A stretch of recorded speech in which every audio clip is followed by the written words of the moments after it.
ಮಧ್ಯಾಹ್ನಕ್ಕೆ ಸ್ವಾಗತ. ನಾನು ಸವಿತಾ ದೊಡ್ಡಯ್ಯ.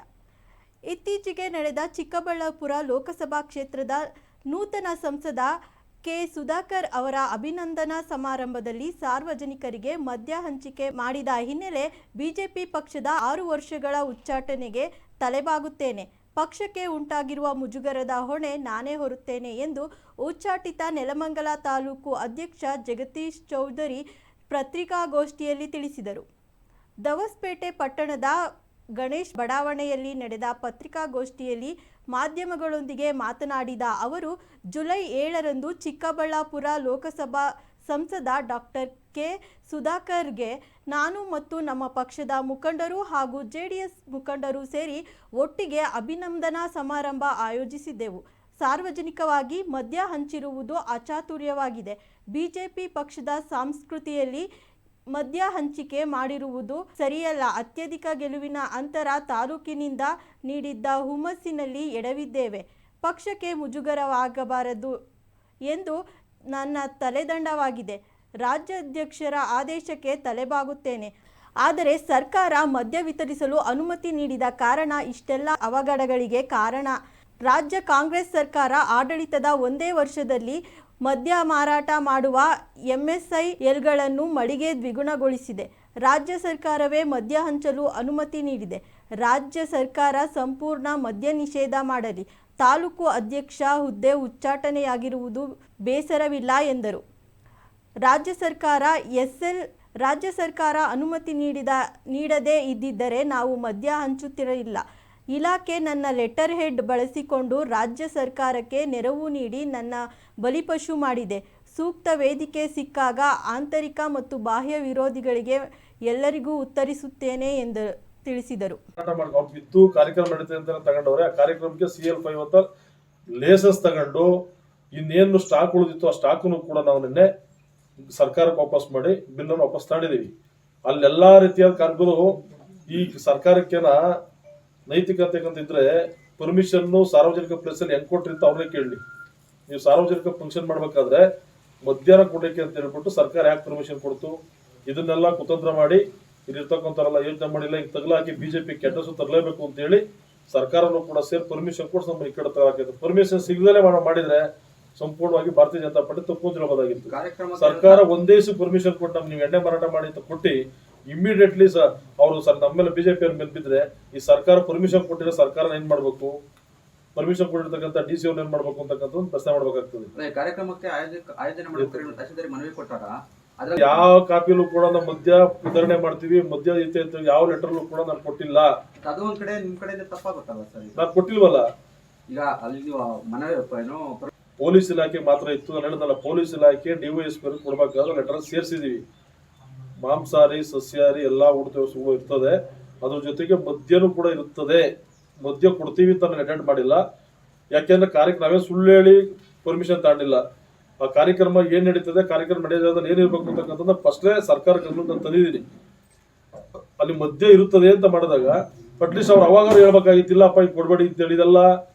ಕಾಂಗ್ರೆಸ್ ಸರ್ಕಾರದ ಕುತಂತ್ರ. ನನಗೆ ಬಂದಿರೋ ಮಾಹಿತಿ ಪ್ರಕಾರ ಇಲ್ಲೇನೆಲ್ಲ ಮಾಹಿತಿ ತಗೊಂಡು ನೀವು ಇಮ್ಮಿಡಿಯೇಟ್ ಅವ್ರಿಗೆ ಪೊಸಿಷನ್ ಲೆಟರ್ ಕೊಡಿ, ಅವ್ರು ಡ್ರಿಂಕ್ ಎಲ್ಲ ಎಣ್ಣೆ ಎಲ್ಲ ಕೊಟ್ಟು ಸಾಯಂಕಾಲ ಏನಾಯ್ತು ಅಂತಕ್ಕಂಥ ನೋಡೋಣ ಅಂತೇಳಿ ಕಾಂಗ್ರೆಸ್ನವ್ರು ನಾವು ಕೇಳಿದ ತಕ್ಷಣ ಪರ್ಮಿಷನ್ ನಮ್ದು ತಪ್ಪು. ಪರ್ಮಿಷನ್ ಒಂದು ದಿವಸಕ್ಕೆ 24 ಗಂಟೆ ಕಾಂಗ್ರೆಸ್ ಸರ್ಕಾರ ಕುಡುಕರು ಪರ್ಮಿಷನ್ ಕೊಡ್ತದೆ ಅಂದ್ರೆ ಈ ಸರ್ಕಾರ ಯಾವ ಮಟ್ಟಕ್ಕೆ ಐತೆ ಅಂತಕ್ಕಂಥ ನಾವು ಯೋಚನೆ ಮಾಡ್ಬೇಕು. ಫಸ್ಟ್ ಸರ್ಕಾರ ಅಧಿಕಾರಿಗಳು ಯಾವ ರೀತಿ ಪರ್ಮಿಷನ್ ಕೊಟ್ಟರು ತನಿಖೆ ಮಾಡ್ಲಿ. ನನ್ನ ತಲೆದಂಡ ಮಾಡೋದಲ್ಲ. ನನ್ನ ತಲೆದಂಡ ನಮ್ಮ ಪಾರ್ಟಿ, ನಮ್ಮ ಮನೆ, ನನ್ನ ತಂದೆ ತಾಯಿ ಯಾವ ರೀತಿ ನಾವು ಸಾಕ್ತಾರೆ, ಭಾರತೀಯ ಜನತಾ ಪಾರ್ಟಿ ರೀತಿ ನಾವು ಸಾಕ್ತಾವ್ರೆ. ಅವ್ರಿಗೆ ಒಡೆಯಕ್ಕೂ ಅಧಿಕಾರ ಇದೆ, ಬಡಿಯಕ್ಕೂ ಅಧಿಕಾರ ಇದೆ, ಮನೆ ಕಸಕ್ಕೂ ಅಧಿಕಾರ ಇದೆ. ಜವಾಬ್ದಾರಿ ಕೊಟ್ಟರೆ ಕೆಲಸ ಮಾಡ್ತೀನಿ, ಇಲ್ಲ ನಮ್ಮ ಮನೆಗೆ ಇರ್ತೀನಿ. 24 ಗಂಟೆ ಪರ್ಮಿಷನ್ ಸರ್ಕಾರ ಹೆಂಗ್ ಕೊಡ್ತು? ನೀವು ಯಾರ ಬೇಕಾದ್ರೆ ಅರ್ಜಿ ಹಾಕಿ ಅವ್ರಿಗೇನು ಸರ್ಕಾರಕ್ಕೆ ಬಿಟ್ಟಿ ಭಾಗ್ಯಗಳಿಗೆ ದುಡ್ಡು ಕೊಡಕ್ಕೆ ಕುಡ್ಕರು ಬಿಟ್ರೆ ಬೇರೆಲ್ಲೂ ಇಲ್ಲ. ಕೂಲಿ ಮಾಡೋದು, ಕುಡಿಯೋದು, ಹಂಚೋದು. ನಾವ್ ಯಾರ್ದೋ ತಾಳದ ಪಾಪ ಒಂದ್ ದಿವಸ ಕಾರ್ಯಕ್ರಮ ಕೊಟ್ರೆ ಏನಾದ ಸಿದ್ದರಾಮಯ್ಯನು ಭಾಷಣ ಮಾಡ್ತಾರೆ, DK ಶಿವಕುಮಾರ್ ಭಾಷಣ ಮಾಡ್ತಾರೆ. ಅಲ್ಲ, ಒಂದು ಅವ್ರ ಆತ್ಮಸಾಕ್ಷಿ ಮುಟ್ಕೊಂಡು ಹೇಳಿ, ಈ ಜಗತ್ತಲ್ಲಿ ಅಲ್ಲಿ ಯಾರು ಆ ಕಾರ್ಯಕ್ರಮ ಆ ತರ ಮಾಡಿಲ್ವಾ? ಈ ತರ ಕಾರ್ಯಕ್ರಮನ ಕಾಂಗ್ರೆಸ್ನವ್ರು ಯಾರು ಕೂಡ ಮಾಡಿಲ್ವಾ? ಈ ತಾಲೂಕಿಂದ ಹಿಡಿದು ಅವ್ರ ಆತ್ಮಸಾಕ್ಷಿ ಮುಟ್ಕೊಂಡ ಕಾಂಗ್ರೆಸ್ ಮುಖಂಡರುಗಳಾಗ್ಲಿ ಯಾರಾಗ್ಲಿ ಅವ್ರ ಆತ್ಮಸಾಕ್ಷಿ ಮುಟ್ಕೊಂಡು ಹೇಳಿ, ಇಲ್ಲಪ್ಪ ಬಿಜೆಪಿ ತಾಲೂಕು ಅಧ್ಯಕ್ಷ ಮಾತ್ರ ಇಂಥ ಕಾರ್ಯಕ್ರಮ ಮಾಡ್ತಾನೆ, ನಾವೆಲ್ಲೂ ಕೂಡ ರಾಜ್ಯದಲ್ಲಿ ನಾವ್ ಯಾವತ್ತೂ ಕೂಡ ಎಲೆಕ್ಷನ್ ಆಗಲಿ ಇಂಥ ಟೈಮಲ್ಲಾಗಲಿ ನಾವೆಲ್ಲೂ ಕೂಡ ಎಣ್ಣೆ ಹಂಚಿಲ್ಲ ಅಂತೇಳಿ ಆತ್ಮಸಾಕ್ಷಿ ಮುಟ್ಕೊಂಡು ಹೇಳಿ.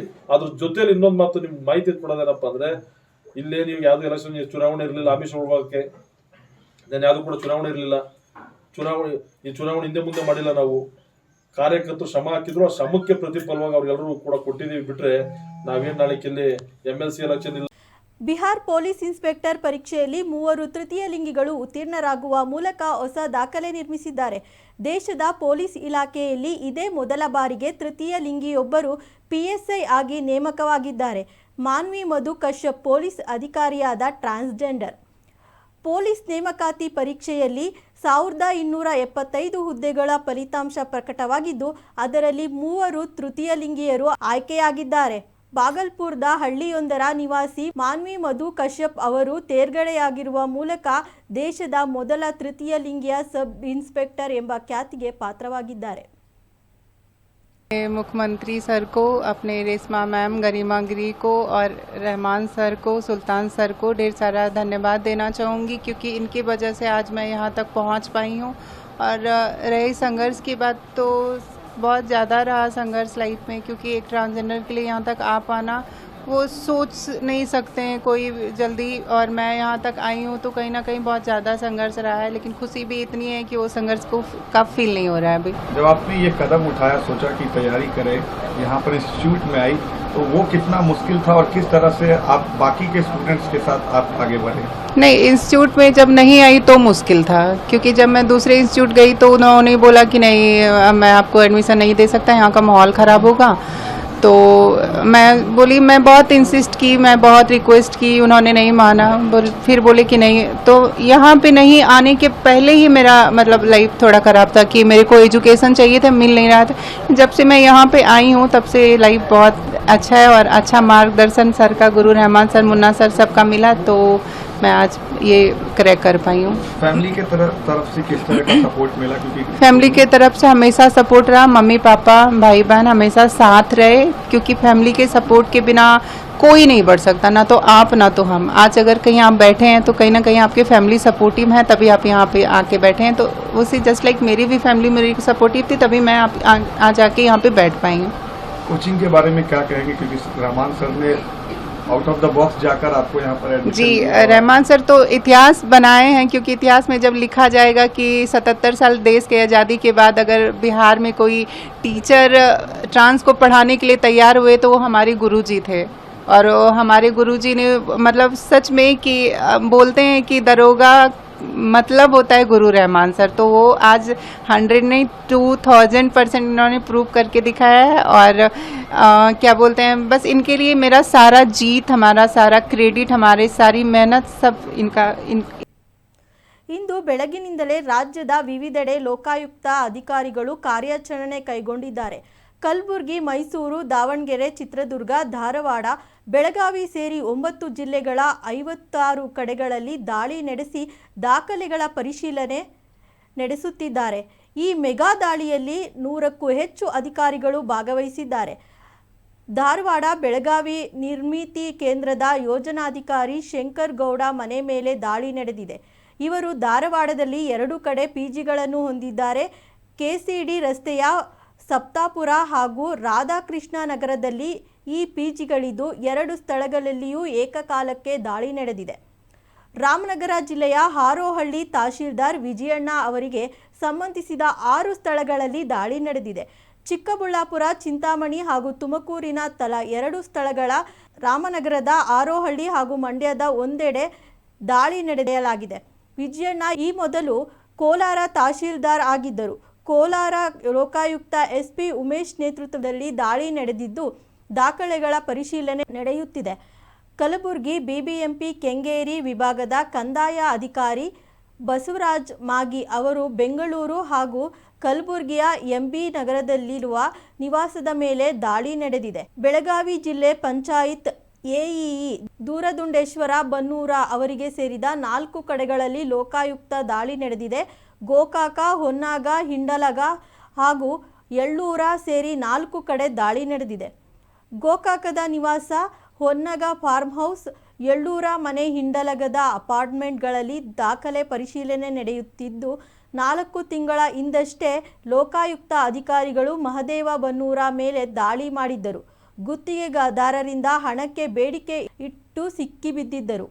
ಕೆರೆಗಳ ಅತಿಕ್ರಮಣ ತೆರವು ಕಾರ್ಯ ಸರ್ಕಾರಕ್ಕೆ ಸವಾಲಾಗಿ ಪರಿಣಮಿಸಿದೆ. ಸಣ್ಣ ನೀರಾವರಿ ಇಲಾಖೆ ಕೆರೆಯಂಗಳವನ್ನು ಅತಿಕ್ರಮಣಕಾರರ ಕಪಿಮುಷ್ಟಿಯಿಂದ ಮರಳಿ ಪಡೆಯಲು ಹರಸಾಹಸ ಪಡುತ್ತಿದೆ. ರಾಜ್ಯದಲ್ಲಿ ಸಾವಿರಾರು ಕೆರೆಗಳಿವೆ. ಆದರೆ ಇವುಗಳ ಪೈಕಿ ಬಹುತೇಕ ಅತಿಕ್ರಮಣಕಾರರ ಕಪಿಮುಷ್ಟಿಯಲ್ಲಿ ಸಿಲುಕಿವೆ. ಒತ್ತುವರಿ ಕಾರ್ಯ ರಾಜ್ಯ ಸರ್ಕಾರಕ್ಕೆ ದೊಡ್ಡ ಸವಾಲಾಗಿದೆ. ಈ ಹಿನ್ನೆಲೆಯಲ್ಲಿ ಹೈಕೋರ್ಟ್ ಸರ್ಕಾರದ ಕಿವಿ ಹಿಂಡುತ್ತಿದ್ದರೂ ತೆರವಿಗೆ ತಿಣುಕಾಡುತ್ತಿದೆ. ಎಲ್ಲ ಕೆರೆಗಳು ಸರ್ವೆ ಕಾರ್ಯವನ್ನು ಪುನರ್ ಆರಂಭಿಸುವಂತೆ ಸೂಚಿಸಿರುವ ಹೈಕೋರ್ಟ್ ಯಾವುದೇ ಮುಲಾಜಿಲ್ಲದೆ ತ್ವರಿತವಾಗಿ ಕ್ರಮ ಕೈಗೊಳ್ಳುವಂತೆ ಖಡಕ್ ನಿರ್ದೇಶನ ನೀಡಿದೆ. ಆದರೆ ಸರ್ಕಾರಕ್ಕೆ ತೆರವು ಕಾರ್ಯವನ್ನು ನಿರೀಕ್ಷಿತ ಪ್ರಮಾಣದಲ್ಲಿ ಮಾಡಲು ಸಾಧ್ಯವಾಗುತ್ತಿಲ್ಲ. ಒಂದೆಡೆ ಸರ್ವೆ ಕಾರ್ಯ ಕುಂಟುತ್ತಾ ಸಾಗಿದ್ದರೆ ಮತ್ತೊಂದೆಡೆ ಒತ್ತುವರಿ ತೆರವು ಮಾಡುವಲ್ಲಿ ವಿಫಲವಾಗುತ್ತಿದೆ. ಶಿವಮೊಗ್ಗದಲ್ಲಿ ಒತ್ತುವರಿಗೆ ಗುರುತಿಸಲಾದ 1045 ಕೆರೆಗಳ ಪೈಕಿ 470 ಕೆರೆಗಳು ಒತ್ತುವರಿ ತೆರವು ಬಾಕಿ ಇದೆ. ಮೈಸೂರಿನಲ್ಲಿ ಒತ್ತುವರಿ ಗುರುತಿಸಲಾದ 1209 ಕೆರೆಗಳಲ್ಲಿ 391 ಕೆರೆಗಳು ಒತ್ತುವರಿ ತೆರವು ಬಾಕಿ ಇದೆ. ತುಮಕೂರಿನಲ್ಲಿ ಒತ್ತುವರಿ ಗುರುತಿಸಲಾದ 483 ಕೆರೆಗಳಲ್ಲಿ 389 ಕೆರೆಗಳ ಒತ್ತುವರಿ ತೆರವು ಬಾಕಿ ಉಳಿದುಕೊಂಡಿದೆ. ಬೆಂಗಳೂರು ನಗರದಲ್ಲಿ ಗುರುತಿಸಲಾದ 73 ಒತ್ತುವರಿ ಕೆರೆಗಳ ಪೈಕಿ 253 ಕೆರೆಗಳ ಒತ್ತುವರಿ ತೆರವು ಬಾಕಿ ಇದೆ. ಮಧುಗಿರಿ ತಾಲೂಕಿನ ಹೈಡಿಹಳ್ಳಿ ಹೋಬಳಿಯ ಚಿಕ್ಕದಾಳವಟ್ಟ ಗ್ರಾಮ ಪಂಚಾಯಿತಿಯ ದೊಡ್ಡವಾಳದಟ್ಟ ಶ್ರೀ ಲಕ್ಷ್ಮೀ ನರಸಿಂಹಸ್ವಾಮಿ ದೇವಾಲಯದ ಆವರಣದಲ್ಲಿ ಗ್ರಾಮ ಪಂಚಾಯಿತಿ ಮಟ್ಟದ ಜನಸ್ಪಂದನ ಕಾರ್ಯಕ್ರಮ ಹಾಗೂ ಖಾತಾ ಆಂದೋಲನ ಕಾರ್ಯಕ್ರಮ ಆಯೋಜಿಸಲಾಗಿತ್ತು.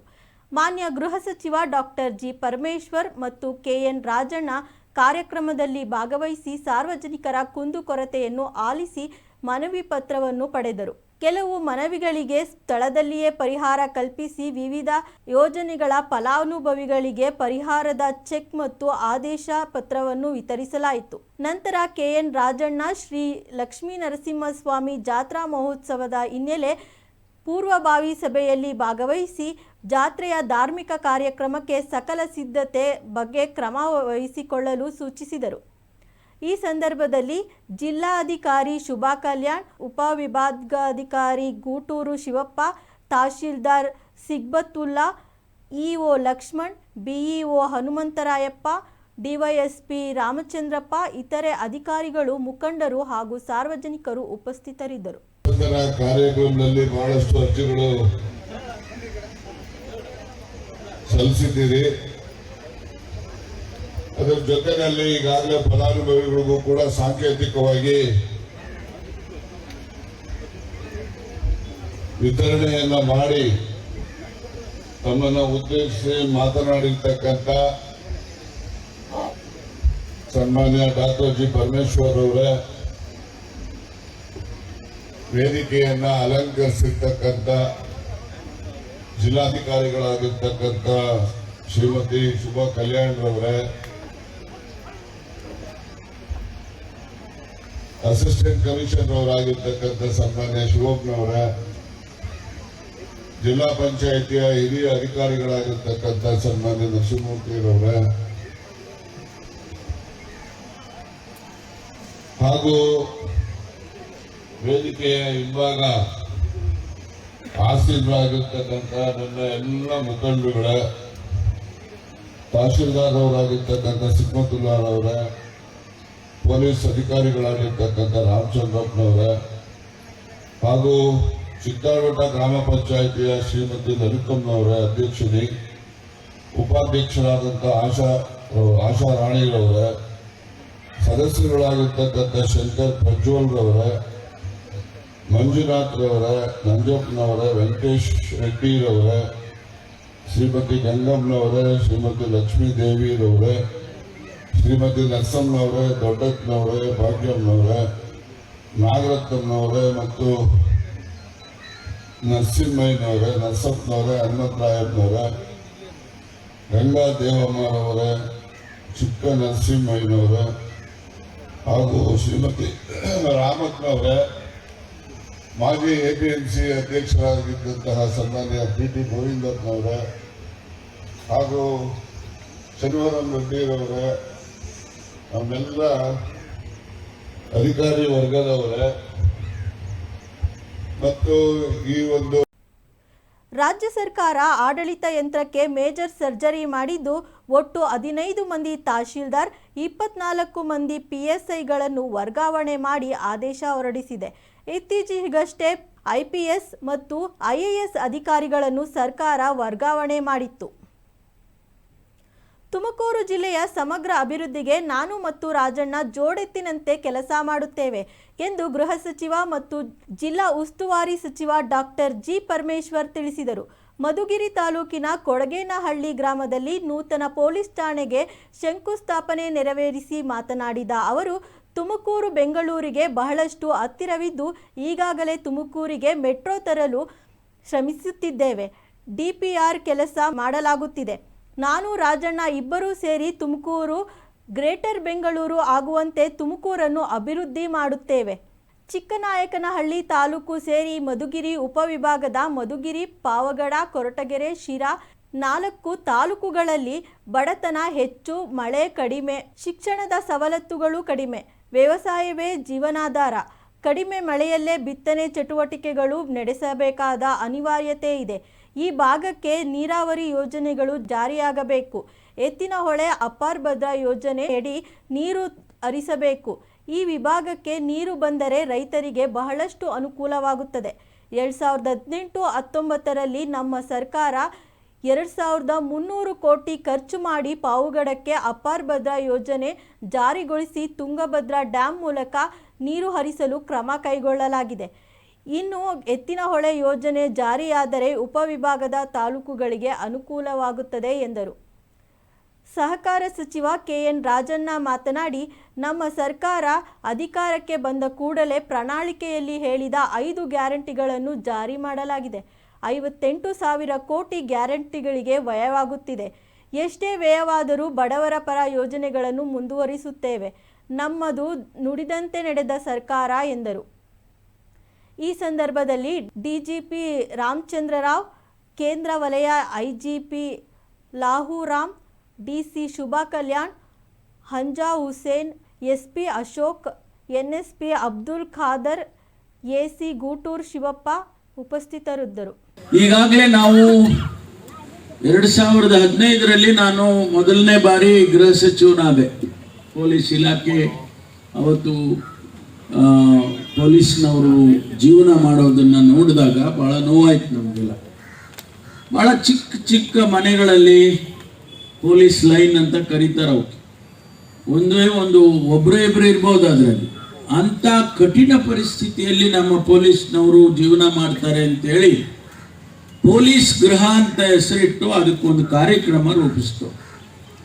ಇವತ್ತು ಸುಮಾರು 15,000 ಮನೆಗಳನ್ನು ಹತ್ತತ್ರ 15,000 ಮನೆ ಕಟ್ಟಿದ್ದೇವೆ. ಅವರೆಲ್ಲ ಒಳ್ಳೆ ಚೆನ್ನಾಗಿ ಕ್ವಾರ್ಟರ್ಸ್ ಥರ ಇದೆ, ಇದು ಏನು ಅಪಾರ್ಟ್ಮೆಂಟ್ಗಳ ಥರ ಇದೆ. ಇವತ್ತು ಸಮಾಧಾನದಿಂದ ಡ್ಯೂಟಿಗಳನ್ನು ಮಾಡ್ತಾರೆ. ಆದರೆ ನಮಗಿನ್ನೂ 25,000 ಮನೆ ಕಟ್ಟಬೇಕು. ನಾವು 25,000 ಮನೆ ಇನ್ನೂ ಕಟ್ಟಬೇಕು. ನಾವು ಆವಾಗ ಸಂಪೂರ್ಣ ಆಗೋದಿಲ್ಲ, ಒಂದು 70%ಗೆ ಬರ್ತೀವಿ. ಆದ್ರಿಂದ ಈಗ ಅದನ್ನ ಮುಂದುವರಿಸ್ಕೊಂಡು ಹೋಗ್ತಿದ್ದೀವಿ. ಮೊನ್ನೆ ನಾನು ಮುಖ್ಯಮಂತ್ರಿಗಳು ಕೇಂದ್ರದ ಗೃಹ ಸಚಿವರು ಅಮಿತ್ ಶಾ ಅವ್ರನ್ನ ಭೇಟಿ ಮಾಡಿದ್ದು. ಅವ್ರಿಗೆ ಹೇಳಿದ್ರು, ನಮಗೆ ನೀವು ಯಾವುದಕ್ಕೆ ದುಡ್ಡು ಕೊಟ್ಟರು ಸರಿ ಇಲ್ಲ, ನಮ್ಮ ಪೊಲೀಸ್ನವರಿಗೆ ಮನೆಗಳು ಕಟ್ಟೋದಕ್ಕೆ ದುಡ್ಡು ಕೊಡಿ. 5,000 ಮನೆ ಕಟ್ಟೋದಕ್ಕೆ ದುಡ್ಡು ಕೇಳಿದೆ. ನಾನು 1,562 ಕೋಟಿ ರೂಪಾಯಿ ಕೇಳಿದ್ದೇನೆ. ಅವರು ಸ್ವಲ್ಪ ಸಕಾರಾತ್ಮಕವಾಗಿ ಹೇಳಿದ್ದಾರೆ. ನೋಡೋಣ, ಬಂದಮೇಲೆ ಗೊತ್ತಾಗೋದು. ಅದರಿಂದ ನಮಗೆ ನಮ್ಮ ರಾಜ್ಯದ ಹಣದಲ್ಲಿ ಕೂಡ ನಾವು ಹೆಚ್ಚು ಪೊಲೀಸ್ ಇಲಾಖೆಯಲ್ಲಿ ಇವತ್ತು ಬಹಳಷ್ಟು ಬದಲಾವಣೆಯನ್ನು ತಂದಿದ್ದೇವೆ. ಇವತ್ತು ಮಧುಗಿರಿ, ಪಾವಗಡ, ಮಧುಗಿರಿ, ಭಾಗಶಃ ಕೊರಟಗೆರೆ ಮತ್ತು ಶಿರಾ, ಚಿಕ್ಕನಾಯಕನಹಳ್ಳಿ ಈ ತಾಲೂಕುಗಳು ನಮ್ಮ ಮಧುಗಿರಿ ಸಬ್ ಡಿವಿಷನ್ಗೆ ಸೇರಿರ್ತಕ್ಕಂಥ, ಚಿಕ್ಕನಾಯಕನಹಳ್ಳಿ ಹೊರತುಪಡಿಸಿ ಈ 4 ತಾಲೂಕುಗಳು ಮಧುಗಿರಿ ಸಬ್ ಡಿವಿಷನ್ಗೆ ಸೇರಿದವು. ಈ 4 ತಾಲೂಕಿನಲ್ಲಿ ಬಡತನ ಹೆಚ್ಚು, 4 ತಾಲೂಕಿನಲ್ಲಿ ಮಳೆ ಕಡಿಮೆ, 4 ತಾಲೂಕಿನಲ್ಲಿ ಜನರಿಗೆ ಶಿಕ್ಷಣ ಆಗಲಿ ಮತ್ತು ಅದರ ಸವಲತ್ತುಗಳಾಗ್ಲಿ ಸಿಕ್ಕೋದು ಬಹಳ ಕಮ್ಮಿ. ಹಾಗಾಗಿ ಹಿಂದುಳಿದಿರ್ತಕ್ಕಂಥ 4 ತಾಲೂಕು ನಮ್ಮ SM ಕೃಷ್ಣ ಅವರಿದ್ದಾಗ ನಂಜುಂಡಪ್ಪ ಅಂತ ಹೇಳಿ ಒಬ್ಬ ಆರ್ಥಿಕ ತಜ್ಞನನ್ನ ಈ ರಾಜ್ಯದಲ್ಲಿ ಯಾವ್ಯಾವ ತಾಲೂಕು ಹಿಂದುಳಿದಿದೆ ಅಂತೇಳಿ ಅಧ್ಯಯನ ಮಾಡಿ ವರದಿ ಕೊಡಿ ಅಂತ ಕೇಳಿದ್ರು. ಆ ವರದಿಯಲ್ಲಿ ಕೊರಟಗೆರೆ ಇರ್ಬೋದು, ಮಧುಗಿರಿ ಇರ್ಬೋದು, ಶಿರಾ ಇರ್ಬೋದು, ಪಾವಗಡ ಇರ್ಬೋದು, ಚಿಕ್ಕನಾಯಕನಹಳ್ಳಿ ಇರ್ಬೋದು, ಅತ್ಯಂತ ಹಿಂದುಳಿದಿರತಕ್ಕಂಥ ತಾಲೂಕುಗಳು ಅಂತೇಳಿ ಅವರು ನಮೂದನೆ ಮಾಡಿದ್ದಾರೆ. ಈ ತಾಲೂಕುಗಳಲ್ಲಿ ವಿದ್ಯಾವಂತರ ಸಂಖ್ಯೆ ಕಡಿಮೆ, ಒಂದಿಷ್ಟು ಅನುಕೂಲಸ್ಥರ ಸಂಖ್ಯೆ ಕಡಿಮೆ, ಹೆಚ್ಚು ಜನ ಕೂಲಿ ಮಾಡೋರು. ನಮಗೆ ವ್ಯವಸಾಯ ಕೂಡ ಮಾಡೋದಕ್ಕೆ ಸಾಧ್ಯ ಆಗೋಲ್ಲ, ಯಾಕೆಂದ್ರೆ ಬರೋದೇ ಮಳೆ ನಮಗೆ ಕಡಿಮೆ. ಆ ಕಡಿಮೆ ಮಳೆಯಲ್ಲಿ ಒಂದಿಷ್ಟು ವ್ಯವಸಾಯ ಮಾಡಿದ್ರೆ ಅದರಲ್ಲಿ ಕೂಡ ನಮಗೆ ಅನುಕೂಲ ಆಗ್ತಕ್ಕಂಥದ್ದು ಬಹಳ ಕಡಿಮೆ ಅನ್ನುವಂಥದ್ದು. ಈ ಪರಿಸ್ಥಿತಿಯಲ್ಲಿ ಇರ್ತಕ್ಕಂಥದ್ದು ಈ ಭಾಗ. ಅದರ ಜೊತೆಯಲ್ಲಿ ಮತ್ತೊಂದು ಬೇಡಿಕೆ ಈಗಾಗಲೇ ಮನವಿಯನ್ನು ಕೊಟ್ಟಿದೆ. ಮಧುಗಿರಿ ನಗರದಲ್ಲಿ ಪೊಲೀಸರಿಗೆ ವಸತಿಗೋಸ್ಕರ ಇನ್ನೂ ಒಂದು 60 ವಸತಿ ಗೃಹಗಳನ್ನು ಕಟ್ಟಿಸ್ಕೊಡ್ಬೇಕು ಅಂತಕ್ಕಂಥ ಒಂದು ಬೇಡಿಕೆಯನ್ನು ನಮ್ಮ ಕ್ಷೇತ್ರದ ಎಲ್ಲ ಪೊಲೀಸ್ ಅಧಿಕಾರಿಗಳ ಪರವಾಗಿ ನಾನು ಈಗಾಗಲೇ ಸಲ್ಲಿಸಿದ್ದೇನೆ. ಅವರು ಕೂಡ ಅವರು ಮಾತುಗಳಲ್ಲಿ ಅದರ ಬಗ್ಗೆ ಅವರ ಅನಿಸಿಕೆಗಳನ್ನು ತಿಳಿಸ್ತಾರೆ ಅಂತಕ್ಕಂಥ ಒಂದು ಆಶಾಭಾವನೆಯನ್ನು ಇಟ್ಕೊಂಡಿದೆ. ಕೊಡಗೇನಹಳ್ಳಿ ಅಂತ ಹೇಳಿದ್ರೆ ನನಗೆ ಬಹಳ ಅಚ್ಚುಮೆಚ್ಚು. ಯಾಕೆಂದ್ರೆ ಕಳೆದ ಬಾರಿ ಚುನಾವಣೆಯಲ್ಲಿ ನೀವೆಲ್ಲ ನನಗೆ ಇದೊಂದು ಹೋಬಳಿನಲ್ಲಿ 12,000 ವೋಟ್ ಕೊಟ್ಟಿದೆ. 12,000 ವೋಟ್ ಅಲ್ಲ, ಅದು ಲೀಡ್ ಬಹುಮತನೇ 12,000 ಕೊಟ್ಟಿದೆ. ನಮ್ಮ ರಾಮಚಂದ್ರ ಈಗಾಗಲೇ ಮಾತನಾಡೋರು ನಮ್ಮ ಪಕ್ಕದವರೇ, ನನಗೆ ತೆಲುಗು ಬರ್ತದೆ ಅಂತೇಳಿ ಅವರು ಕೂಡ ADGP ಅವರಾಗಿದ್ದಾರೆ. ಈ ಒಂದು ಕೆಲಸ ಆಗಲಿಕ್ಕೆ ಅವರ ಒಂದು ಸಹಕಾರನೂ ಕೂಡ ಇದರಲ್ಲಿ ಅಡಗಿದೆ. ಅವ್ರಿಗೂ ಕೂಡ ನಾನು ನಿಮ್ಮೆಲ್ಲರ ಪರವಾಗಿ ಅಭಿನಂದನೆಯನ್ನು ಕೂಡ ಸಲ್ಲಿಸ್ತೇನೆ. ನಾನು 12,000 ಬಹುಮತವನ್ನು ಕೊಟ್ಟಂತ ಹೋಬಳಿ, ನಾನು ಒಂದೊಂದ್ಸರಿ ಕೋಪದಲ್ಲಿ ಬಹಳ ಜನ ಬೈದ್ಬಿಟ್ಟಿದ್ದೀನಿ ಎಲ್ಲರೂ. ಏನು ಅದಕ್ಕೆ ಮೊನ್ನೆ ಓಟ್ ಕಮ್ಮಿ ಮಾಡಿದ್ರು ಏನೋ ಗೊತ್ತಿಲ್ಲ, ಏನಕ್ಕೆ ಮಾಡಿದಿರೋ ಏನೋ ಆಗಿದೆ, ಮುಂದಕ್ಕೆಲ್ಲ ನ್ಯಾಯವಾಗಿರ್ಬೇಕು ಅಷ್ಟೇ. ಹೆಚ್ಚು ಕಡಿಮೆ ಆದ್ರೆ ಆಚಾರ ಆಮೇಲಿಂದ ನಾನು ಈ ಸಂದರ್ಭದಲ್ಲಿ ಆ ಮಾತುಗಳನ್ನೆಲ್ಲ ಹೇಳಬಾರದು. ಆಚಾರಗಳನ್ನ ಪ್ರೀತಿ ವಿಶ್ವಾಸದಿಂದ ಹೇಳುವಂಥ ಮಾತೇ ಹೊರತು ಅದರಿಂದ ಪ್ರೀತಿ ನೋಡಿ ಇಲ್ಲೇ ಅವನಲ್ಲ ಪ್ರಸಂಗದಲ್ಲಿ ಪ್ರೀತಿಯಿಂದ ಹೇಳುವಂಥ ಮಾತು. ಯಾಕೆಂದ್ರೆ ನಮಗೆಲ್ಲ ರಾಜಕೀಯದ ಜನ್ಮವನ್ನ, ರಾಜಕೀಯದ ಪುನರ್ಜೀವನವನ್ನ ಕೊಟ್ಟಂತ ನಿಮ್ಮನ್ನೆಲ್ಲ ನಾವು ಕಡೆಯವರೆಗೂ ಮರೆಯೋದಿಲ್ಲ. ಇಷ್ಟಿತ್ತು ಈ ಹೊತ್ತಿನ ಸುದ್ದಿ ಮತ್ತು ಮನರಂಜನೆಗಾಗಿ ನೋಡ್ತಾ ಇರಿ ನಮ್ಮ ಕರ್ನಾಟಕ ಟಿವಿ. ಇದು ಕನ್ನಡಿಗರ ಭರವಸೆ.